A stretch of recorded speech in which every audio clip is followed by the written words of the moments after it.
Hello there, I'm Bill Leake. You might know me as a cartoonist, but I also like to paint people. Usually when I paint someone, I work with them and really get to know them. That's the trick to doing a good portrait. You start with the physical features, but what you're after is the personality. So how do you do that if the person you're painting is no longer alive?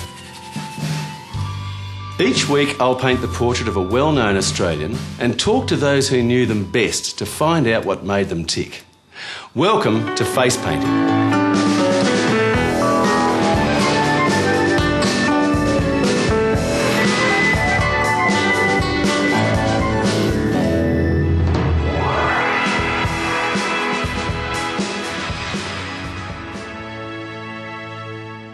Rock and roll singer Bon Scott left an indelible mark on Australian pop culture in his very short life. He was also a surprisingly short bloke, but on stage, as in death, he was much larger than life. He was the original hard man of Aussie rock and is a terrific subject for a portrait.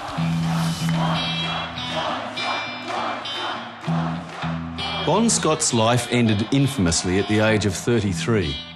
Found dead in a car in London after a night out on the town.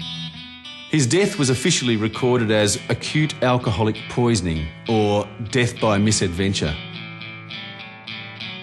Those that knew him well probably weren't all that surprised. He had lined up a couple of bottles of bourbon. Somebody had given him some dope or something, you know, and somebody had put out some speed somewhere, and he downed these bottles of bourbon. And I said to Malcolm, I said, geez, if this guy can walk, let alone sing, it's going to be something. Yeah? Bon was raised in Fremantle in Western Australia. A school dropout at 14, he spent time in Fremantle prison for petty theft and carnal knowledge. But the troublemaker would soon redeem himself on stage. You could see it in people's faces. I mean, he could be in the back of a club and you could just walk in the door and you would go, there he is. Because there'd be a wall of people. He had that aura about him.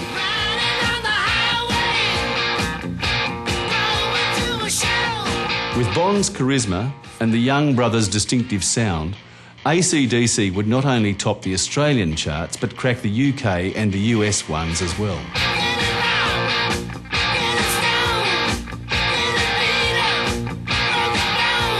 In fact, the band would go on to become our greatest ever rock and roll exports.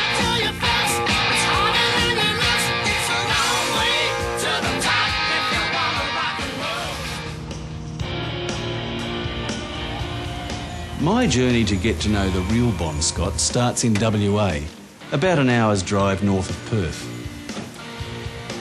It's here I'm told I'll find a bloke who knows more about Bon Scott than anyone else. I think I've got the right place.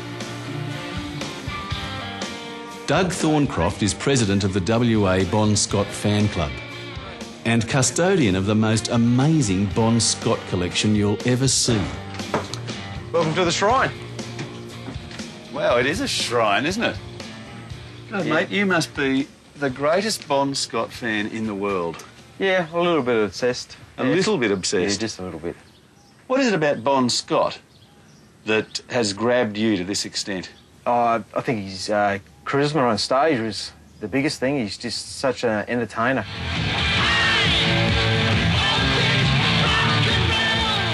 You know, every lady wanted to be with him and every bloke wanted to be like him. So he's just a legend of Australian rock. Have you got a favourite image in your mind of him? Yeah, on stage, the typical rock and roll singer, you know, the microphone in the left hand and the legs spread and the head back, giving it all to the crowd, you know that's his typical stance. And there's a couple of shots where he's actually given the camera a little bit of a look to the side. Very typical, that one. Yes, and very cheeky. Not unlike the T-shirt. Yeah, very similar to the T-shirt, yeah. The little cheeky grin he used to have, and it was him. He just used to naturally do it, you know. Well, you just sort of summed it up in a way when you said it was him. Yeah. See, that's what I'm after, something that says it was him.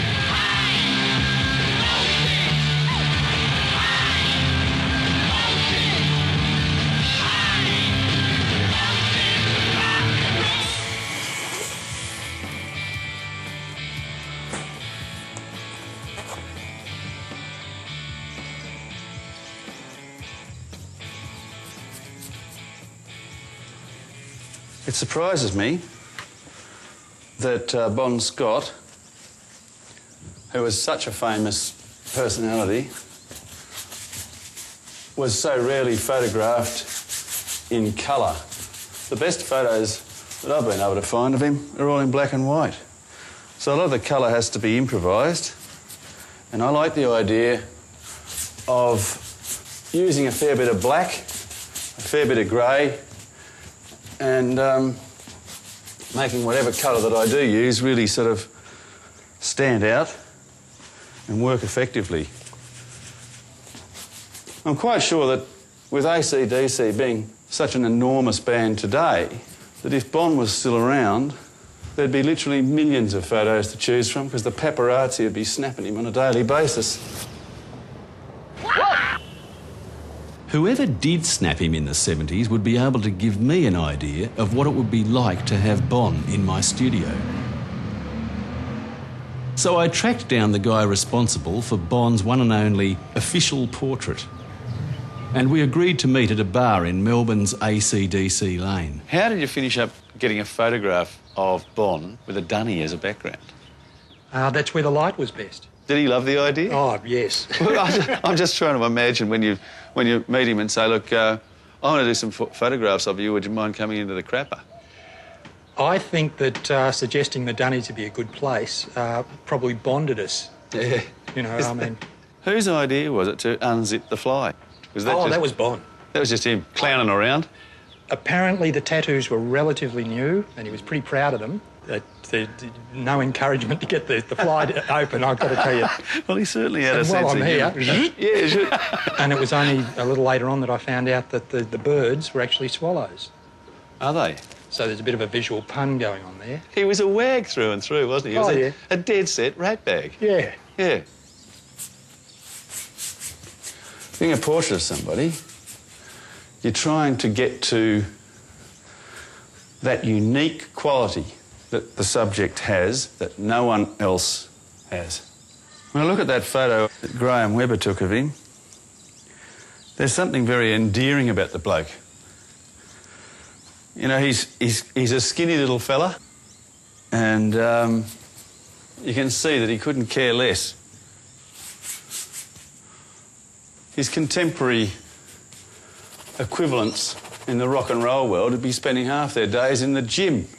Wouldn't want to go and show themselves shirtless on stage without a six-pack on display. I think it's great to see that he was just a real bloke who was able to be himself in the days when narcissism was still a dirty word. I'm liking Bon Scott more and more all the time. People that come to see us, we just give them the show we give the Australian people, you know, because... And they took on to us without publicity, you know. The publicity caught up to us, not us to them. He was actually only a little bloke, and I like the idea of him being a little pocket dynamo.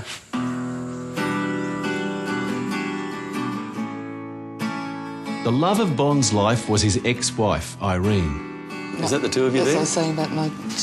She recently sold every memento she ever had from their time together, and when they were apart. He remained incredibly close to you, didn't he? Yeah, we still kept in touch. But she's agreed to be reunited with the collection in the name of portraiture. I find these photos really, really interesting. A very cheeky look on his face. Yeah, but also private. Yeah, he sent that to me from England. Just a little strip photo from a photo booth. Well, see, I think they say a fair bit about him. Yeah, Because if you look at the back, they say a whole lot more, but I'm not going to repeat what they say. When I say it tells me a lot about him, this is not a publicity shot, this is not a photograph of him on stage performing as the lead singer of AC/DC.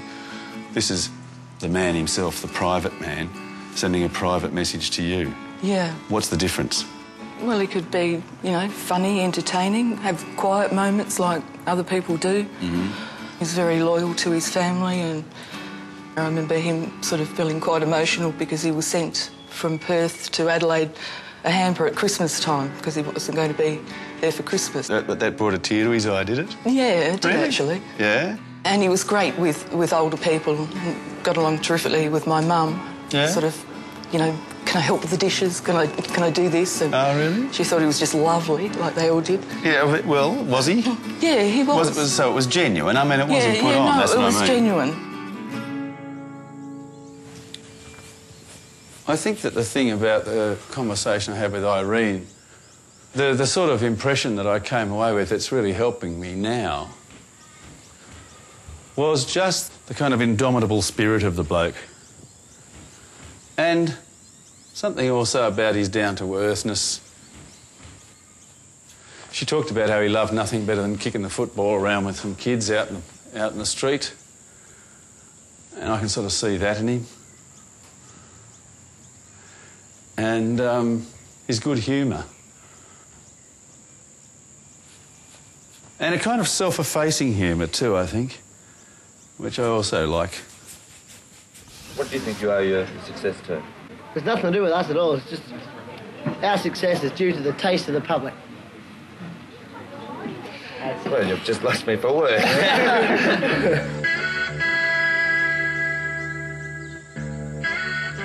He was a highly decorated man, wasn't he? Now, Bond. Tattoos all over him. His arms, the big one on the lower part of his belly. Got to get the detail of them right. Form of self-mutilation, that's all that is. I mean, what sort of an idiot would do a thing like that? On his left arm, I think he's got one of a cockatoo, which I think shows good taste. He must have had a great love of birds. I certainly do. I just absolutely love birds. It's one of the reasons why I'm always painting them all over my studio walls. It was pretty clear to all and sundry that Bond didn't restrict his interest in birds to the feathered variety. He says a lot of things in these letters that give things away about himself, don't you think? Look at that. Dear Irene, why don't you just read that out for us, just the beginning of it? Hi there. It's about 4 in the morning. The bar's closed. The bottle of Black Jack Daniels is empty. We're out of date. We're out of dope. I don't have anybody to... Beep. Beep. I've dropped a quaalude. I could go on all night, but I won't. It's fantastic stuff. It gives you a real insight. Like there's into the life of the rock and roll star. Yeah. You know, who can just be as lonely as anybody else, can't he? Was that why you loved him? Because he was so honest? Yeah. Did any of it surprise you, or was it just the Bond you knew? No, it's just the Bond. Yeah.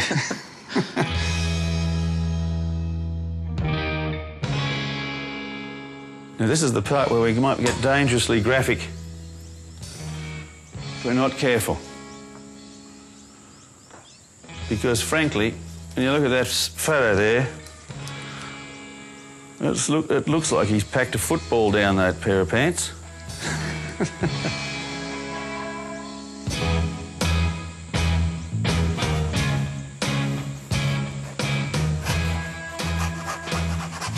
It was interesting talking to Irene and seeing the letters that he wrote to her after they'd actually split up, and how incredibly open and explicit he was about things.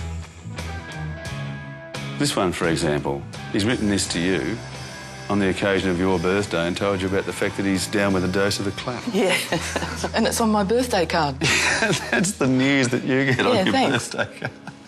Thanks, that's great. Happy birthday to you too. I think we have the tongue poking out.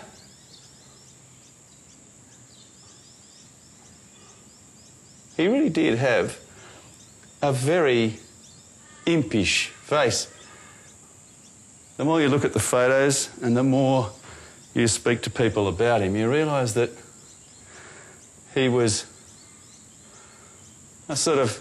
You could write him off as a little two-bob lair, but he wasn't just any two-bob lair. He was a very special two-bob lair, and that's the one we want. Hang on, a voice from heaven says yes. A voice from heaven? Right. 28 years after his death, Bon is still pulling the crowds. 7,000 fans turned out for this year's Bon Scott celebration concert in Perth to listen to some music and see a bronze statue of Bon unveiled. The greatest rock and roll singer in the world!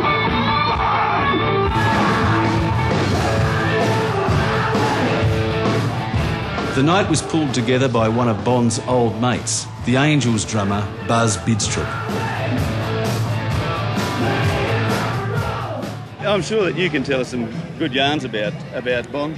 Well, you know, I was fortunate, I guess, to meet him in about 1972 in Adelaide, and he was a caftan-wearing hippie. Was he playing really? the recorder with a band called Fraternity. He played the recorder. He played the recorder, yeah. He was a lovely guy, you know. Really? Oh yeah, you know, just a normal guy, you know. Very loyal, a normal sort of guy, you know. And he loved music. His interest ran really deep into music then, did it? Yeah, like all of us. I mean, that's why I'm 56. Why do you think I'm still doing it? I should be doing something else. What about an image of him? If you were going to paint a picture of him, what would you do? How would you paint an image of Bon? Yeah. Oh, gee, lovable larrikin. You know, bit of a cheeky smile. Yeah. You know, kind of sparkle in the eye, and you know, it was funny when Angry and Mick Cox from Rose Tattoo were asked about what they thought about the statue. They said, "Well, what do you think Bon would be thinking now?" And Mick said, "I reckon he'd be working out how we could steal the statue, right? Or how we could paint something on it, or muck it up. You know what I mean? He was that kind of guy. He'd be like, yeah, how can we steal that bloody thing? What can we do?" Yeah, well, how can we turn this into a joke? Yeah, absolutely. Yeah. Oh, well, maybe that's the way to go. I think I should have fun with the painting. Oh, yeah. You know what I mean? If you don't enjoy it, you won't be doing it. No. Thank you so much. Oh, pleasure, mate. Thanks a lot. I look forward to seeing it.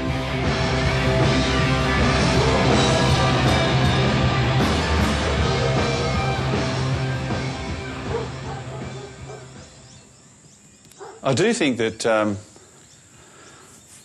the actual business of painting is a lot like improvised music. You start out with a basic idea which you could think of as a melody or a head, you know? So you go with it and you find yourself moving around all over the picture. And that's when the fun starts, and that's when it starts to become really exciting.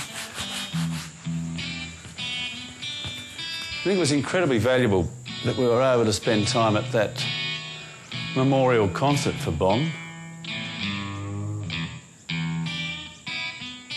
It was like going back in time, in a way, to the old days of pub gigs and seeing bands like the Angels and Rose Tattoo. And it was watching the guys coming off the stage that I thought was really, really great. Like some really good mental images that stuck with me. Everyone was in black and all the skin was kind of red and sweaty and glistening. And I thought that's the sort of feel I'd like to get into the painting of Bon. Maybe that's the way we should go. Try and make it look like he's just come off the stage. I'm not sure how you paint hot and sweaty, but there must be a way. What else can you say? Huh? Over the years, his physical appearance changed dramatically. Why do you reckon that was? Many years on the road, hard yards on the road, you know, basically from September the 5th, 1974, when he joined AC/DC, right up to 1980, they're on the road the whole time. And he was just, as the classic saying that he says, you know, I'm worn out like an old pair of shoes, you know. He'd just really done so much hard work in the hard yards and concerts. You know, sometimes they were doing 2 and 3 concerts a day. Towards the end, if you look at the footage there is of him now, a little bit jaundiced, you know, the skin's a little bit, you know, funny coloured, and he looked very tired. Because the band's getting more, you know, just now, more. How many gigs more did you do in America? About 28. And how did you go? Oh, yeah, excellent, yeah. Did a few blow-offs here and there. Yeah. It's good. Do you think he was conscious of the fact that he was drinking too much? Yeah, he mentions it in his letters. There's a couple of times he even makes little sort of wry comments about being an alco. Yeah, and being it, but it's okay. I'm a peaceful drunk now. So he wasn't an aggressive drunk or anything like that, because that says a lot about a person.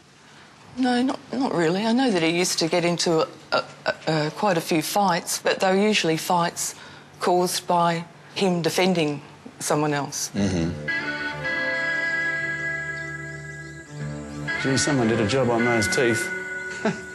Looks like Dresden after the firebombing, looking into that mouth of his. Just a lot of broken crockery everywhere. This one photo I've got of him here, he's got all teeth intact. I think I'll knock a few of those out.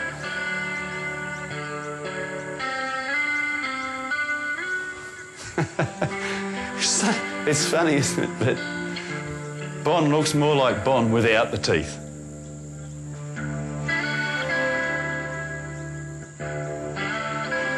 Well, tell me, do you remember when you heard the news? The news about his death? Passing. Yeah, I remember that. I grew up in the Salvation Army, and I played in the band. I played the drums in the band, and we had band practice, and I went up there, and one of my mates come out and says, "Did you hear that? Bon Scott died." And I grabbed him. I was about to proceed to smack him around for being an idiot, and it was true, and I couldn't believe it, and it was just a shock horror. The Australian rock star was found unconscious in a friend's car.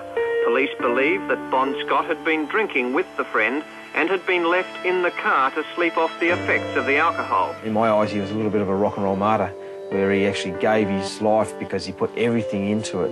He knew he was doing damage to himself. He's admitted it, but it was just he didn't want to disappoint people, didn't want to disappoint the crowd.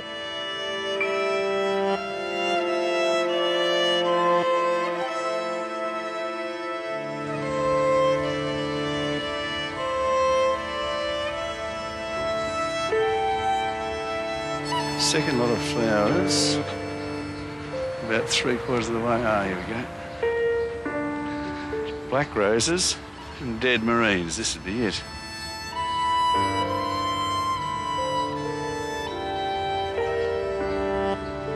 Now, tell me about this one here. That was the last card that I received from Bon. That would have been after he'd died. Yeah, it would have come to my house. So he sent the card, died, and then subsequently you actually got it? Yeah, I got the card. It was a pretty upsetting time. But once again, a funny bugger. Yeah, right but a really nice card. It's Superman's PJs. Yeah.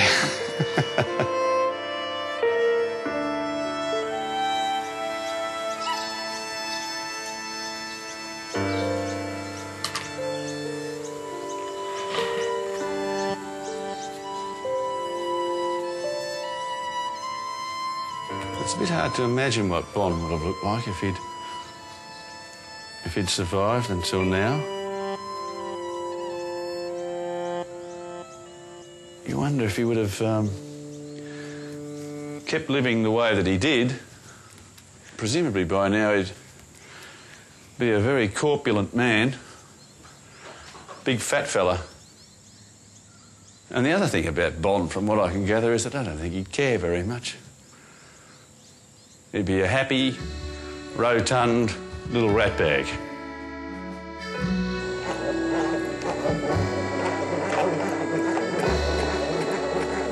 I think it's probably Doug that I'd like to please, mate.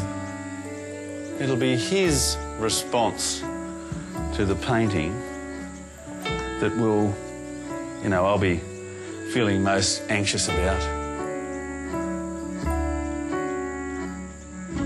That'll be the closest thing that I could possibly get to getting the thumbs up from Bon himself, because I don't think anybody else seems to take him quite as seriously as Doug does. Hope you like it, Doug.